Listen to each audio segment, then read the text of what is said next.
تم نے دعا مانگی، تمہیں لگ رہا ہے کہ قبول ہوگی یا نہیں، مگر کبھی کبھی اللہ تعالیٰ تمہاری نہ سن کر تمہیں تکلیف میں ڈالتا ہی اسی لیے ہے۔ وہ تکلیف ایک وجہ ہوتی ہے اللہ کی طرف سے، جو تمہیں صبر کرنے کا حوصلہ دیتی ہے، اور یہی تمہاری دعاؤں کی قبولیت ہے، یہی التجاؤں کا جواب ہے۔ اللہ کا جواب وہ بھی یہی چاہتا ہے، وہ بھی تمہیں دینے کے لیے راضی ہے، وہ بس تمہیں سننا چاہتا ہے بار بار، کیونکہ تمہارا اس کو بلانا اچھا لگتا ہے۔ اسی لیے جب اللہ چاہے گا سب بدل جائے گا۔ جو اب تک نہیں ہو سکا، ایسا نہیں ہے کہ وہ اب کبھی نہیں ہو پائے گا۔ جو اب تک نہیں مل سکا، ایسا نہیں ہے کہ وہ اب کبھی نہیں مل سکے گا۔ جس منزل کا انتخاب عرش والے نے کر رکھا ہے، اس تک پہنچنے سے تمہیں دنیا کا کوئی راستہ نہیں روک سکتا۔ ضروری نہیں ہے کہ جو مانگا جائے وہ اسی وقت پر مل جائے، اور یہ بھی ضروری نہیں ہے کہ جو نصیب میں نہیں لکھا وہ پھر کبھی نصیب کا حصہ نہ لکھا جائے۔ بس یہ ساری وقت کی ترتیب ہے، سب کچھ اللہ کی منصوبہ سازی ہے۔ تمہارے سوچے ہوئے وقت کے مطابق نہ صحیح، مگر جو بھی ہوگا تمہاری رضا کے مطابق ہی ہوگا۔ اگر سب کچھ فوراً ملنے لگے اور ہو بہو ویسا ہی ملنے لگے جیسا تم چاہتے ہو، تمہیں کیسے پتہ چلے گا کہ جو چیز اللہ سے مانگ کر اور اللہ کو منا کر ملے، اس چیز کا مزہ بن مانگے مل جانے جیسا نہیں ہوتا؟ اور اگر نیند آنکھوں میں اترنے لگے تو تم کیسے رات کے اندھیروں میں وہ سرگوشیاں سن سکو گے جو اللہ اور تمہارے درمیان ہوتی ہیں؟ تمہاری دعائیں سن لی گئی ہیں، مگر یہ وقت آزمائش کے ہے۔ انتظار کتنا کرتے ہو؟ تمہارا سکون بس یہ بات خود کو سمجھا لینے میں ہے کہ جو بھی ہوا اللہ کی رضا سے ہوا، اور جو بھی ہوگا اللہ کی رضا سے ہی ہوگا۔ تو اگر دل کو حقیقت پر منانا مشکل ہو گیا ہے تو اس کو منا لو جو حقیقت کو بدل سکتا ہے، اور اس کو منانے کی ایک ہی تدبیر ہے: دعا، صبر، یقین اور انتظار۔ ہر چیز کو کسی نہ کسی مقصد کے تحت تم سے وابستہ یا پھر تم سے دور کیا جاتا ہے، اور وہ مقصد تم کبھی نہیں جان سکتے۔ بس تمہیں اتنا یقین رکھنا ہے کہ وہ مقصد خدا ہے، اور جو وہ جانتا ہے وہ تم کبھی نہیں جان سکتے۔ بس مطمئن رہو کہ جس کے ہاتھ میں تمہارا نصیب ہے وہ معجزوں کا بادشاہ ہے، اور اس سے بہترین کوئی مصنف نہیں۔ وہ کہانی کا ہر رخ جب چاہے جہاں چاہے موڑ سکتا ہے، وہ نصیب کا ہر لفظ بدل سکتا ہے، اور زندگی کا ہر پہلو تمہاری چاہت کے مطابق بنا سکتا ہے۔ تم اس کی مان لو، وہ تمہاری مان جائے گا۔ محبت اللہ کے کن کے سوا اور کسی کی محتاج نہیں ہوتی، تو پھر اسے لوگوں سے کیوں مانگتے ہو؟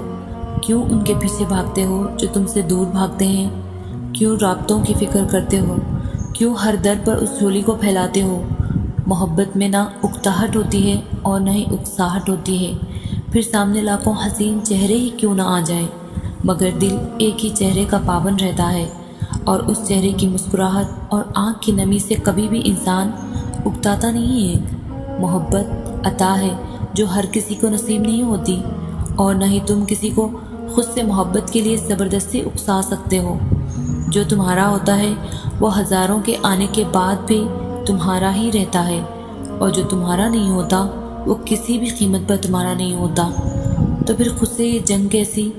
جو تم سے محبت کرتا ہوگا وہ تمہیں کبھی بھی اس مرحلے پر لا کر کھڑا نہیں کرے گا جہاں تمہیں محبت اور عزت میں سے کسی ایک کا انتخاب کرنا پڑے، اور جس کو تم سے سچی محبت اور جس کو تم سے محبت نہیں ہوگی وہ تمہاری ذات کی تذلیل کے لیے ہر ممکن کوشش کرے گا، اور جسے ہے بہتر انتخاب ملے گا تمہیں چھوڑ جائے گا۔ محبت بھیک نہیں ہوتی کہ جھولی پھیلا کر انسانوں کے در بدر بھاگا جائے۔ محبت بہت خوددار ہوتی ہے، جو اللہ کے سوا کسی کے سامنے اپنے خالی دامن سے پردہ نہیں ہٹاتی، اور محبت کرنے والے عزت کے پابند ہوتے ہیں۔ وہ بھلے محبت خطا کر بھی دیں، مگر عزت فرض کی طرح ادا کرتے ہیں۔ جو کہتے ہیں محبت میں خاک ہو جانا چاہیے، وہ غلط کہتے ہیں۔ خاک تو انسان صرف عشق میں ہوتا ہے، اور عشق اللہ کے سوا کسی سے نہیں ہو سکتا۔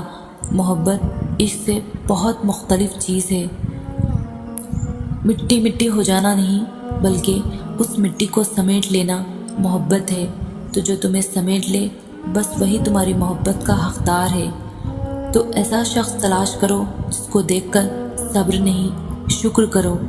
اس شخص کے پیچھے مت بھاگو جو تکلیف دے کر اللہ تک لے کر جائے، بلکہ اس شخص کو تلاش کرو جو تمہیں محبت دے اور اپنے ساتھ اللہ کی جانب لے جائے، جس کے سامنے عزت نفس کو قربان نہ کرنا پڑے۔ جب تم ہر اس چیز سے انکار کر دو گے جو اللہ کو ناراض کرتی ہے، پھر اس کو پانے کے لیے تمہارا دل دن رات ہی کیوں نہ تڑپتا ہو۔ تم اچھے اور برے میں فرق ہی نہیں جانتے ہو، کیونکہ تم خود سے محبت نہیں کرتے ہو۔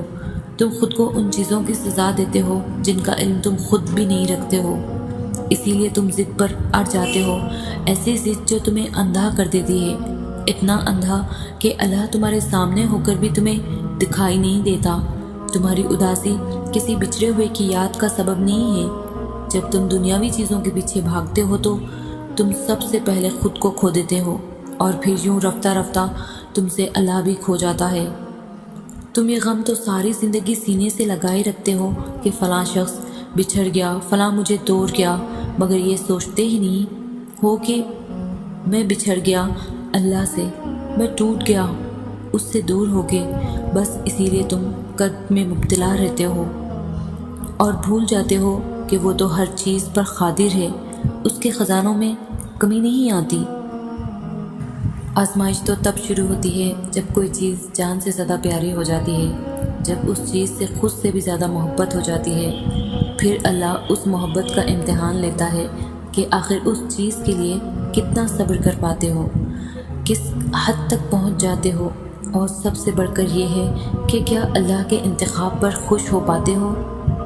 اللہ کو تمہاری عبادتوں کی ضرورت نہیں، اس کی عبادت کے لیے سارا جہاں ہے، وہ تو بس تم سے محبت چاہتا ہے۔ بتاؤ پھر جس محبت کا وہ حقدار ہے، کیا تم اسے وہ محبت دے پاتے ہو؟ آزمائش مختصر ہوتی ہے، پھر وہ ہر چیز دگنی کر کے واپس کر دیتا ہے، مگر تم یہ بات سمجھنے میں بہت وقت لگا دیتے ہو، تبھی تو تم اکثر بے سکون ہو جاتے ہو۔ امتحان تو تبھی ختم ہوتا ہے جب تم آگے بڑھنا سیکھ جاتے ہو۔ میں نے زندگی میں بس یہی ایک بات سیکھی ہے کہ انسان سے کبھی کچھ مت مانگو۔ انسان نہ تو ہمدردی مکمل دیتا ہے اور نہ ہی محبت، اور دے بھی کیسے؟ کائنات کی ہر چیز نامکمل ہے سوائے اللہ کی ذات کے، اور اس کے علاوہ نہ کوئی ہمیں کچھ دے سکتا ہے اور نہ ہم سے کچھ چھین سکتا ہے۔ وہی آنسوؤں کا بھی بھرم رکھتا ہے اور وہی اپنی محبت کے رنگ میں رنگتا ہے، اور یہ بات زندگی کے کسی نہ کسی مقام پر انسان ضرور محسوس کرتا ہے، چاہے دیر سے کرے یا جلدی۔